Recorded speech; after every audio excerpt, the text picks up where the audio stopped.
The Asian Pacific at the time of the Great War was home to two major powers. On one hand was China, who had only just some years prior seen the fall of their imperial system under the Qing dynasty, only to give way to a brief and far less stable empire under General Yuan Shikai.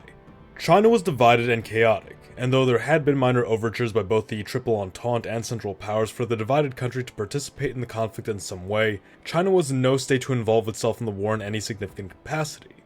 On the other hand was Japan, who unlike China had thoroughly industrialized in the latter half of the prior century, positioning itself as an equal to the powers of Europe, and seeking to assert its dominion over East Asia as a zone of exclusive Asian influence.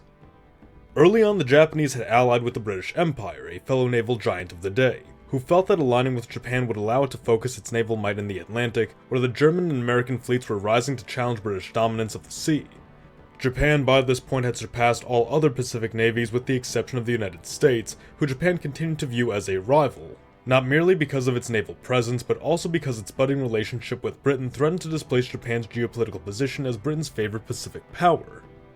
Come the outbreak of the war, Japan saw its alliance to Britain as a prime opportunity to seize German land holdings within the Asian Pacific at relatively little expense. The Germans, being preoccupied with the European theater, would be unable to defend their Far Eastern holdings, and with the Entente eager to weaken Germany's global position, Japan believed it would have their full support in retaining these territories post-war. Aside from these minor possessions in the Far East, there were no additional threats for Japan to pacify, and its overall participation in the Great War seemingly came to an end. Thus, the infamous 21 demands were made against China by Japan in 1915 while the war was still ongoing, which would have reduced the fractured empire, or rather at the time still a republic, to a protectorate of Japan.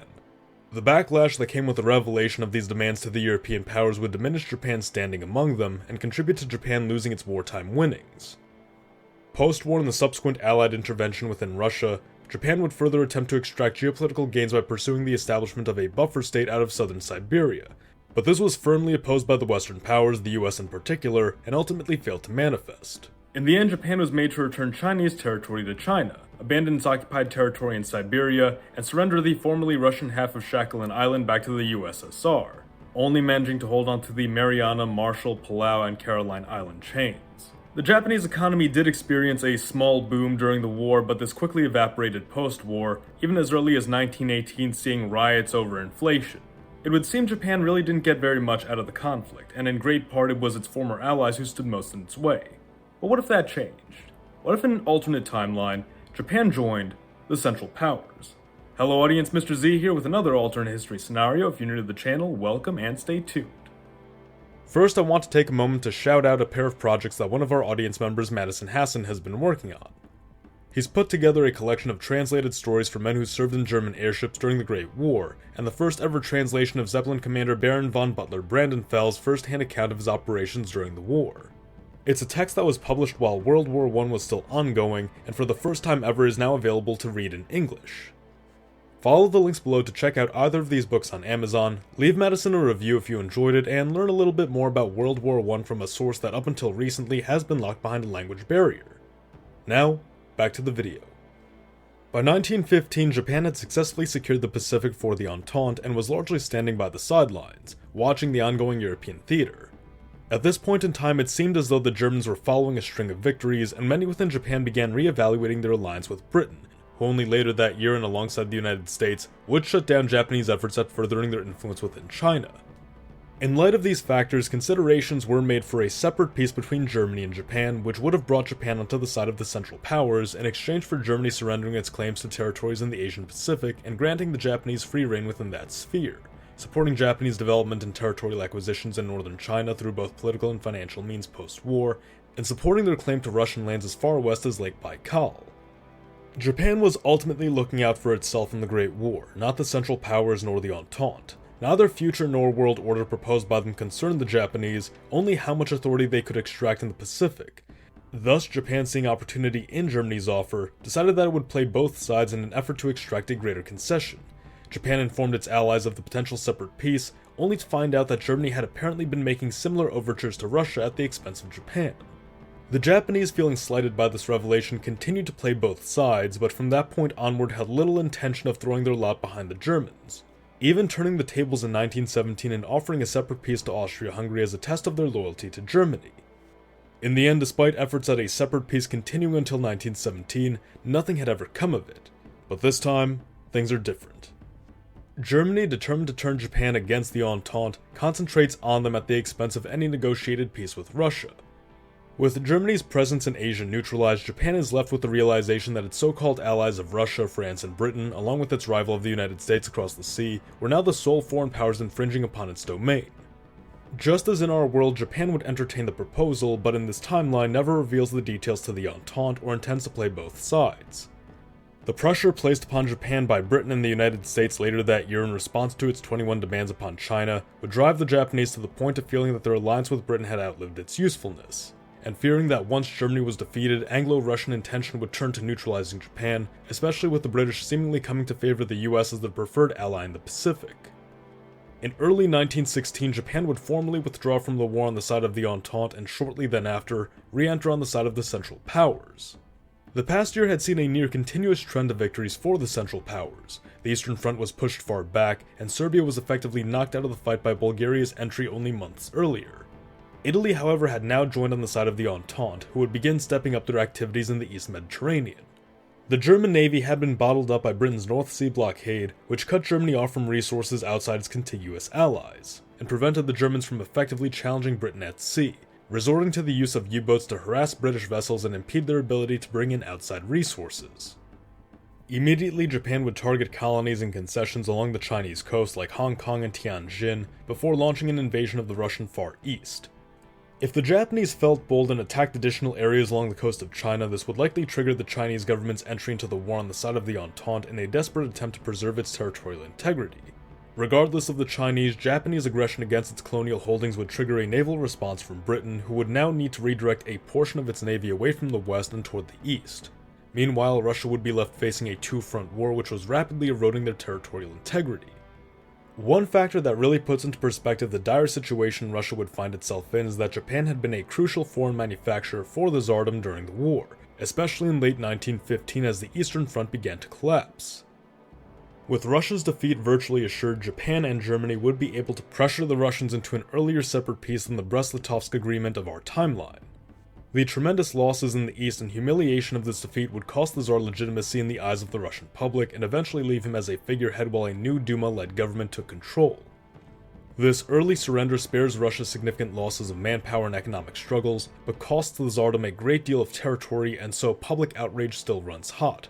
However, in the absence of Lenin and other Bolshevik leaders who Germany would have repatriated back to Russia the following year had the Russians still been involved in the war, the Bolsheviks remain without the necessary leadership to rise to the level of power they had in our timeline. Having knocked Russia out of the game, both Japan and Germany would be able to redirect their attention elsewhere, the Japanese engaging the British Navy in the Pacific, while Germany funneled its eastern forces westward against France, breaking the long stalemate. Emboldened by the thinning of Britain's naval presence in the North Sea, the Kriegsmarine finally goes on the offensive and breaks the naval blockade, now aiming to besiege the vulnerable albeit trap-infested English Channel. Britain would find itself overextended, but is eventually able to gain the upper hand and fortify its naval presence in the North Sea sufficiently enough to keep the Germans from attacking the Isles directly. However, while the British were preoccupied, Germany would have all the time needed to sweep into France and extract its surrender. Given the change in the time frame of the war and the lessened need for Germany to utilize the provocative policy of unrestricted submarine warfare, the US remains neutral at this time. Britain would be left alone, and following futile attempts to coerce the United States into joining the war in the Pacific, would finally sue for peace in early 1917, over a year earlier than the war's end in our timeline. Japan would come away with several additional island and coastal possessions, reaching as far south as the former German and British possessions of New Guinea along with the French colony of Indochina and British Malaysia. Japan would retain the entirety of formerly German Shandong and its acquisitions from Russia, including the whole of Sakhalin Island, and a massive stretch of land extending from Vladivostok in the east to Lake Baikal in the west. With so early of a turning point, the Ottoman Empire and Austria-Hungary would largely retain their territorial integrity, and an outcome similar to that which we discussed in our video on if the Central Powers won World War I could be expected. For the Germans, multiple buffer and proxy states would be established from former Russian lands. Belgium would be divided in two along ethnic lines, and a massive swath of French land leading to Paris would be occupied and demilitarized, while France's northeastern coasts were annexed or made a condominium between Germany and France, which the Germans could use to directly threaten the British Isles. All proxy states would then be brought into a new economic and military union with Germany at its nucleus, much in the same fashion of Prussia's Zollverein and North German Confederation. The industries of this new union, named Middle Europa, would be fed by the resources of a massive new colony established across Africa named Middle Africa. Serbia would be divided between Bulgaria and Austria, with the Bulgarians seizing additional lands from the Greeks if they were to join the war in this timeline. Austria would regain lost lands from Italy, but would not make greater territorial expansions beyond that, needing instead focus on preventing further internal disunity through the pursuing of the proposed United States of Austria or Trialist Austria models. The Ottoman Empire would make minor land annexations at the expense of Britain and Russia, but it too would focus inwardly in the pursuit of internal stabilization and reform. That being said, Ottoman influence would still be expanded through the creation of Ottoman proxy states in Egypt, Arabia, Tripolitania, and the Horn of Africa. Germany's relationship with Japan in this timeline would foreshadow disaster for China, who in our timeline wound up being the state with which post-war Germany most closely collaborated, providing China the means to modernize and restabilize following its turbulent warlord era. That never occurs in this alternate timeline. What this means is that the Chinese nationalists are left without the means to effectively reunify the country, and potentially leaving China susceptible to communist takeover, though this too becomes questionable in the absence of the Soviet Union. With Japan instead receiving this technological and financial support from an even mightier Germany, their position as ruler of East Asia would be virtually cemented, and the fragmented, underdeveloped China of this timeline would not stand a chance, likely seeing total subjugation to Japan before 1930. As part of Germany and Japan's arrangement for China, Germany would retain condominium-style control over certain port cities, facilitating further cooperation and commerce between the two. The new German-Japanese order established in the Old World would come much to the displeasure of Britain and the United States, though just how invested the US becomes in Britain's ambitions of dislodging Germany and Japan from their positions of power is questionable. If we assume the United States never involved itself in the war, the American public probably wouldn't have lost its taste for the progressive ideology of the day, which facilitated such interventionism. The progressive Wilson administration wouldn't have been followed by the conservative Harding administration, but instead by another progressive, Governor of Ohio James Cox. Cox's campaign focused on domestic issues, and he attempted to steer clear of foreign policy because of how unpopular America's involvement in the war was, not to mention the subsequent proposal for the League of Nations. However, these wouldn't be issues in this alternate timeline, meaning he may prove more supportive of increased Anglo-American partnership. Regardless of that was the matter of his Vice President Franklin Delano Roosevelt, who was a staunch interventionist and who, if he didn't advocate for intervention during this administration, would have sought it during his own earlier presidency. The one thing which could throw a wrench in this proposition is that FDR would suffer his crippling paralysis during his very first year as vice president, something which may force him to resign and potentially hinder him from seeking an earlier bid at the presidency. In any case, the Anglo-American alliance of this timeline is much more up in the air.